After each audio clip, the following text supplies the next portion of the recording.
Assalomu alaykum qadrbaland tadbirkor do'stlarim. Sizlarga og'riqli bir masalaga yechim bo'ladigan xushxabar tayyorlab qo'ydik. Uni mohiyati shundan iboratki, ish jarayonida ko'pchiligimiz showroom ochamiz, ofis ochamiz, do'kon ochamiz va hokazo, lekin taqdir taqozosi bilan o'sha joyni yopishimizga to'g'ri kelib qoladi. Yo lokatsiya o'zgaradi, yo biznes model o'zgaradi, yo fikrimiz o'zgaradi, yo arendator bilan kelisha olmay qolamiz va hokazo. Endi u joyga qilingan shuncha mehr, mehnat nima bo'ladi? Olingan texnikalar, ofis jihozlari, mebellar va hokazo.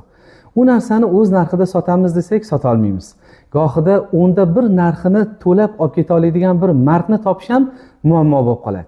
Lekin biz bir Telegram gruppa ochdik. Uni mohiyati teskari auksion. Siz unga o'zingizga kerak emas tovarlarni istagan narxingizda joylaysiz. Uni narxi har kuni 4% dan tushib boradi.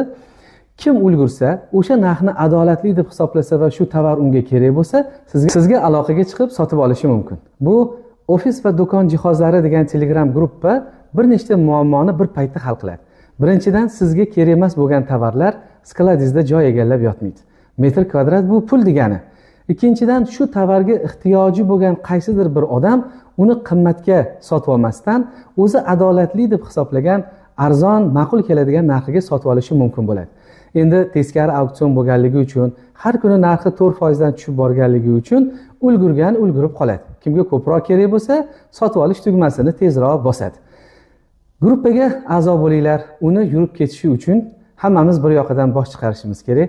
Bu e'lonni pastiga havolani qoldiraman. E'lon bermoqchi bo'lganlar, gruppani ta'rifida Sellerbot degan link bor. Shu orqali e'lonlarni, shaxsiy kabinetni boshqarish mumkin bo'ladi.